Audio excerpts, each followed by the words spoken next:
All right, so I've been talking about structure function as it relates to the baby structure. The conscious associational thinking area, the projecting forehead, and the primary visual area, the projecting back of the skull, which is the occipital area of the brain. But that's the baby structure, and it's not concerned with language. It's concerned only with its immediate emotional reaction to what it is confronted with. It's learning by what it sees, peripherally by what it hears or what it senses. So what happens when we develop our own sense of identity? And that, thank God, takes us to Albertine and the I. What is our identity? Is it in the brain? Is it located in the brain? Well, you're on, Albertine. This is a illustration of the left hemisphere of the brain.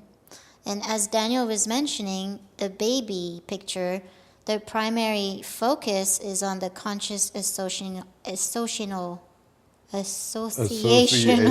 thinking. So it's the forehead, and then the back of the brain is the primary visual center.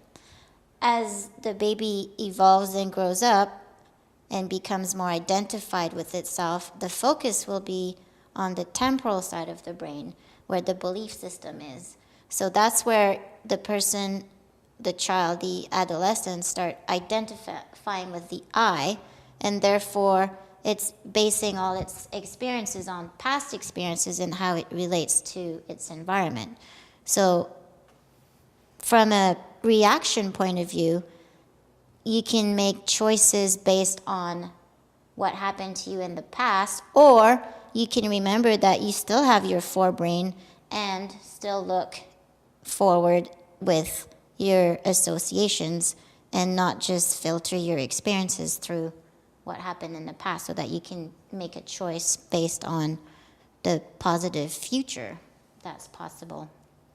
May I? Yes. All right, so let us remember the temporal lobe of the brain, and it's a big one. It's a huge area compared with the conscious associational thinking area, is focused on intense feeling. So everything that you are challenged with or confronted with in present time is going back to how you felt about anything similar in your past. And all of that sense information, how you felt, what you heard, how it tasted, how it smelled, will all come together in a microsecond. And that is where our reaction comes from, but it's always intense. And it's based on our learning experience of life, which is focused on pain, fear, and fear of future pain. What we learn as we grow up and create our identity is what to avoid: fear, pain, fear of future pain, and the possibility of actually using the conscious associational thinking area to reflect on the positive possible future and how we could create it is the last thing that we come to, because our brain immediately is survival oriented, survival physically. So fear we avoid, pain we try to avoid. And of course we don't do it very well. So we try to avoid it so we don't have to deal with it. I'm sorry, carry on with identity, dear. What I can add about this is, if I focus only on my past experiences and what I believe to be myself based on the past, am I reacting with emotions from the past, or am I also including what I'm consciously thinking in the present by, paying attention to my immediate environment and what I'm absorbing and observing visually? am I really in the present, or am I reacting with anger and frustration and fear of more pain from the past because of my belief system around my experiences from the past? And that's where one needs to be able to remember to just be quiet and pay attention to what's going on really in the present moment, and not just think about, is this what I really believe myself to be? I'm gonna just talk stream of consciousness here about the I and identity and the adolescent growing up from the baby, and thinking about what it should be, how its role should be as a young adult, and the belief system around that. Good. And it's about, sex roles and Excellent. what's expected of he or she Excellent. based on belief systems. Excellent.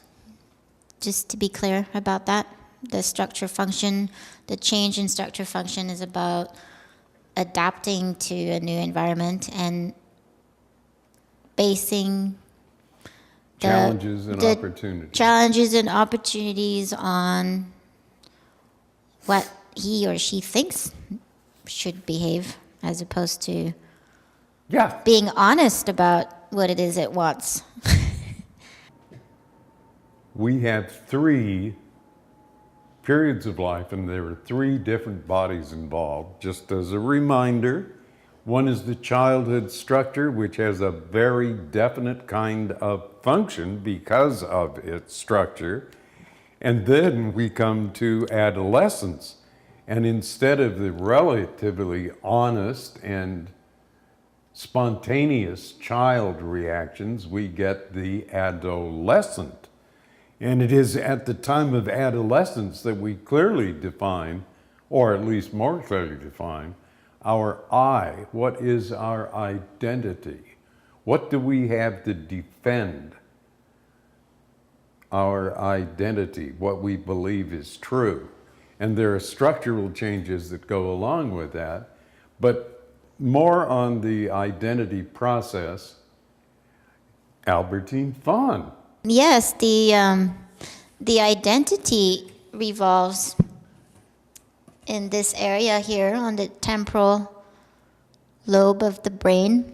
It's where the belief system resides, and that's where we filter the information based on the past experiences, and we make our conclusions from there, as opposed to if we were to use the front of our brain, the conscious associational thinking, to see what's actually in the bigger picture, complemented by the primary visual center. If we were to look at the bigger picture, we would see that we have choices to create the future that we really want. As Instead, opposed to just reacting according to how we have reacted in the past. exactly, as opposed to reacting, which can be So it's automatic. the difference between coming from the temporal lobe, which is all about intense emotion and past experience, to the frontal lobe, which is all about, well, what we can do now that's different. Being in the present, as opposed to in the past. So how did we get our I? We got our I by thinking about what it is we want, what it is we don't want. Mostly what it is we don't want, like what we want to avoid. We don't want more pain. We don't want more fear. So how have we handled fear and pain in the past? And that's what's the reaction is jammed into the present. But who is reacting to that? Is it the me of childhood? And the answer is no. No, it's the me based on the past. It's the I we have become to believe is true about us. And where does that come from? That comes from limiting our belief system. Well, it comes from limiting our belief system, but why do we limit it? Because when in the face of a challenge, we go into automatic fear of wanting more pain, avoiding pain. Sure, but who do we believe is the I? Who is Albert, or what is Albertine Fahn's I? It's the ego identification. Yes, it's the ego. It is what we feel we have to defend, which is our beliefs, what is true for me. And what is true for me based on my past experience may be totally useless in reacting to whatever the opportunity and the challenge is right now. It is a point of reference, though, for what it is you don't want and then creating something that you do want. Sure. So when you are confronted or threatened, what do? I just become quiet and I put my hand on my forehead and I tell myself to look out of my right eye so I can engage my right brain. I hope you really meant your left eye so that you Oh, could did I engage say your right backwards? brain. Sure you did, but I make that I'm mistake dys- regularly I'm through. dyslexic. No, certainly that was wonderful because what you did, you become quiet. Mm-hmm. Actually, is that a successful way of avoiding further negative input from your brain? Absolutely. Absolutely. Okay, so And breathing, getting back into breathing as opposed to talking and reacting. yes. In other words, you give yourself a pause, Yes. and controlled breathing is certainly a pause, and controlled breathing does not mean it means slowly inhaling and slowly exhaling and making the choice consciously to do that. At which point you're not talking because you're controlling your breathing. And this gives you the opportunity, as you cleverly said, to take a look at what is actually going on out there, Becoming present to what's really going on. becoming present to what's really going on. A reaction is not being present to what is going on. Because a reaction, by definition, is always coming from the past. You're doing it again. Mm-hmm. And if it has not been successful in the past, it will not be successful now. So you are very clever because in being quiet, you are giving yourself the opportunity to think up here as opposed to react according to feeling, which is here. Feeling based primarily on memory of. Oh, yeah, sure. There's no power in reaction. There's only antagonism and anger, fear, and other unproductive emotional swamps that we get stuck in. And how do we express our anger or our fear? By rationalizing verbally, trying to convince the other person of the correctness of our position, whatever it may be. Yeah, validating the emotions based on past experience, usually.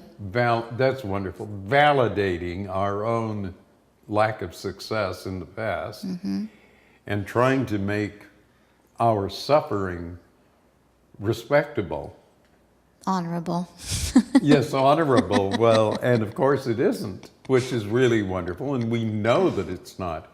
So how do we stop that? We stop that, as Albertine has said, by doing something consciously to put on the brakes. But it's not retreat, and it's not avoidance, and it's not withdrawal. It's just giving ourselves, by controlled breathing, the opportunity to think. And be present. And hopefully be present and accepting and receptive and interested, maybe even fascinated by the possibilities. Even maybe being willing to look at something differently. Well, certainly if you don't make the decision to be willing to look at something differently, you won't, which is the usual human condition. And unfortunately, because it's such a good example, I bring it up again. The Jerry Springer audience and the Maury Povich audience, in which all they do is rationalize and justifies their own positions, shrieking and screaming and not listening to the opportunity that is presented to them, which is, why don't you just shut up and listen? Maybe then you could make some decisions that will take you more toward what you want. But we're so tied up with who we are, our ego, I am special, important, should be understood. They are all our enemy because they are not listening to us. Well, one would think that after hearing ourselves talk about the drama we're recreating, one would want to create something different. Well, that's wisdom. But on the other hand, in the face or in the horror story, the maelstrom of negative emotion, that's the last thing we think about because of who we believe ourselves to be. Yes, you're right, based on our past experience and what we have learned. But what we have learned, unfortunately, is not just useful information. What we have learned is what we have developed as a habit, which is only a knee-jerk response to challenge. So yeah, we've got to put on the brake, and it's easy as a human being to do that. Unfortunately, it's difficult when issues of our sex role, our sexuality, ourself as the individual we believe. Yeah, and it's ourselves to also be. what we believe is expected of us. Oh yeah, and what we believe is expected of us, which is back to ego, which is back to ego. Sure, and we have lost our power when we are trying to make correct our expression of our ego, when we're rationalizing, when we're justifying. Oh, yes. Well, the little kid was born with this structure, and that structure had within it a purpose, and that purpose is individual, and it is based on the mechanics of the structure you were born with. Back to the baby, yes, its structure indicates the beginning of its individual purpose in this life. That's all inherent to the structure, because in adolescence, there are going to be changes which make that individual purpose much more clear. Plus, of course, the fact that for the adolescent, the opportunities that life has presented in terms of information or specific events or the opportunity to investigate specific interests, that's all come up. But it doesn't be registering clearly for little children. It does register clearly once we decide on what kind of man or woman we expect and others expect of us to be. So the second body, the adolescent body, is clearly focused on sex role, whatever that is, in our belief system. That's our part of our expected I. Just as a theoretical introduction to the structure function of childhood and the changes which are going to happen in adolescence, which will be more taken up on another segment in this series, let's move on to the self. Me, the child reality, which is all life as perceived as a I like it or I don't like it, as what's like me and I feel good about that, and what I don't like, which is not me, and how I resist that and want someone else to appreciate what I am feeling. We move on to that eternal part of us, which is as long as we're alive, which is life itself in us. Life itself in us, it is our life, not modified by structure, not modified by age, the real self. That's a capital S self. So, all right, self, speak to self.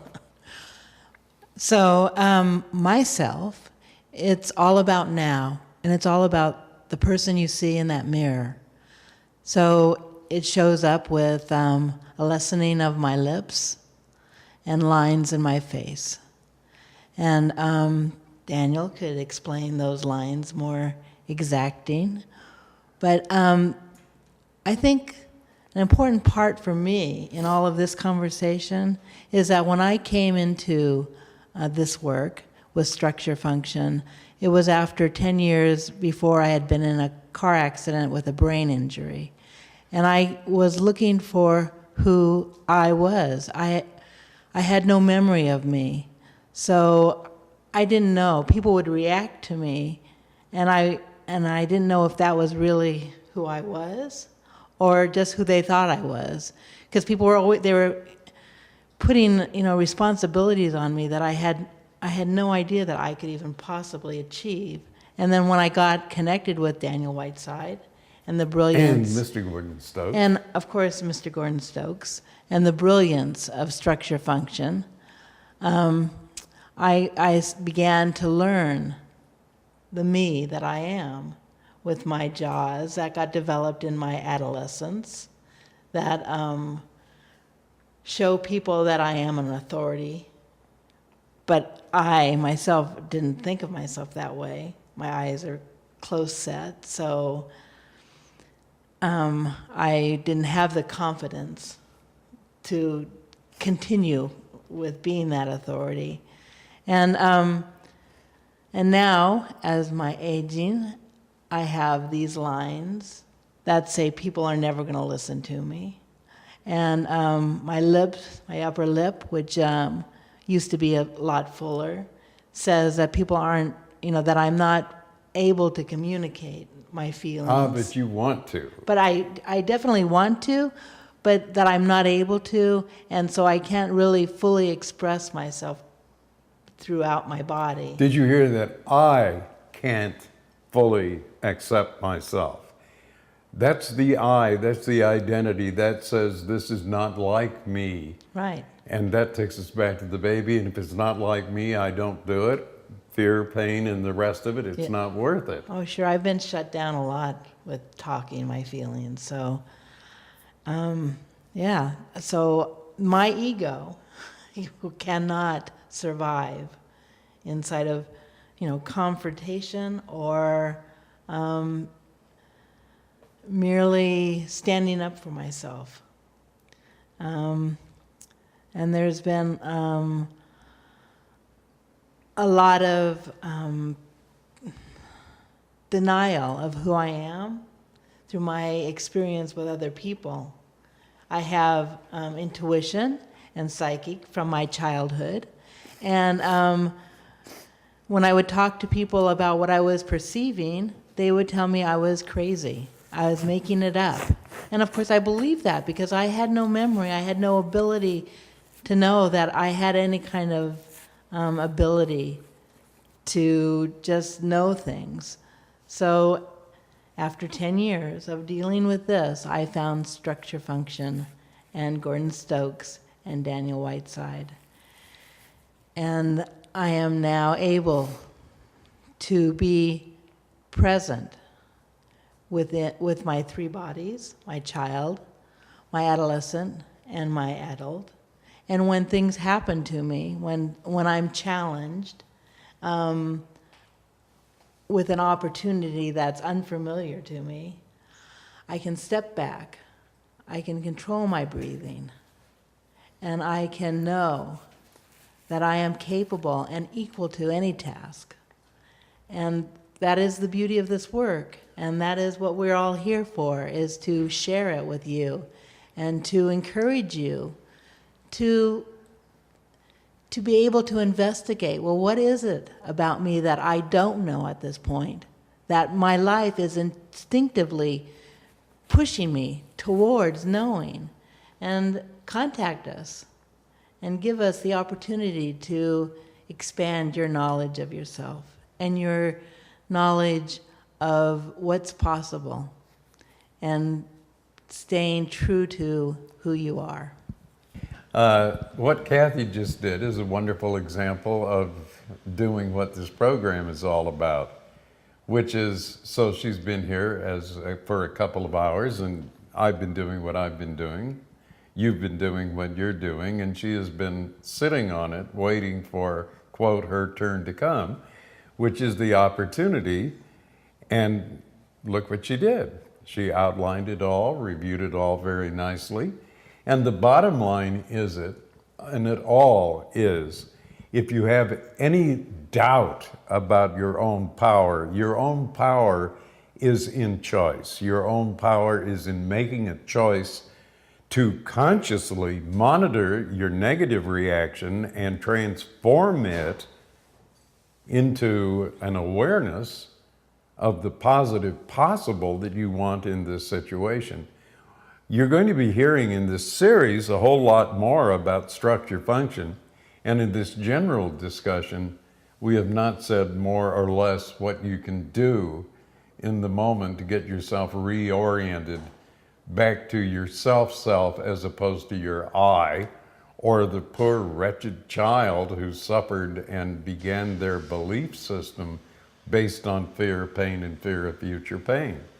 Sure, the person in the mirror is now, and the power available in now is choice.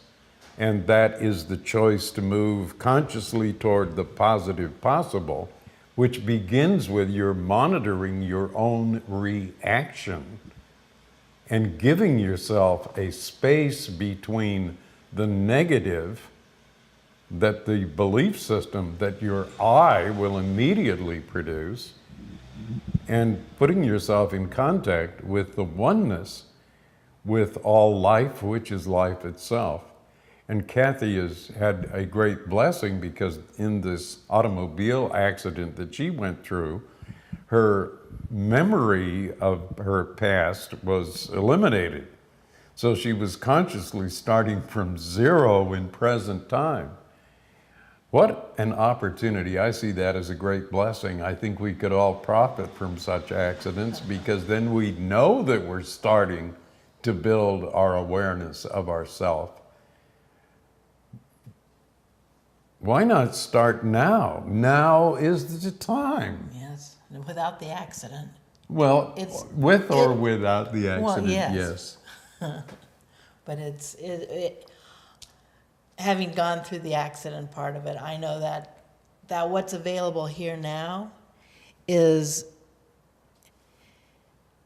everything that I had available at that moment. Because there are steps to identifying and releasing and creating what it is that you want. Okay, and that's what this series is all about. We had that power most clearly as little children. As adolescents, it got very confused through issues of sexual identity and sex role and the expectations of others. What are your expectations for yourself? You will not find them by simply repeating the past. That recycling proposition is functionally a real waste of time. It is all about now. Now is the only time, as my dear friend and life partner, Gordon Stokes would say, the only time that you have power is now. And the evidence of now is the choices that you make now that will move you out of the past and into the future that you want to create. This series is all about knowing yourself. Who is that person in the mirror? That is truly yourself. But do you know yourself? Do you have a sense of purpose? Because it's inborn and is always available to be contacted. Well, Albertine, my dear, what, if anything, do you want to add to all of that? Well, listening to Kathy's story and having this amazing bag of tools that this work offers, wouldn't it be wonderful if we could just take the moment for what it is, instead of running it through our belief system. I mean, it is important to be able to think critically, but also to be able to make a choice based on the present is really where the power is. And we do have free will to do that. So why not embrace that power and really create the experience that we want in the moment? Yes. And, you know, memory or not, it's really about what's going on now. We were born with a purpose. We were born to be who we are. Who is that person in the mirror? What does the structure function tell you about that person and that purpose that is inherent to every cell of your body? If you have felt that purpose was something missing in your life, pay attention to this series. It will give you not just a clue, but will give you some very specific information about you and your purpose in this life. So, we welcome your contact, and do check in on the YouTube for Daniel Whiteside regularly, because Daniel Whiteside has the benefit of wonderful additional information from a Kathy Brannon, who is devoted to this subject, and an Albertine Fan, who is devoted to this subject. In other words, we are devoted to our own self-fulfillment. Aren't you?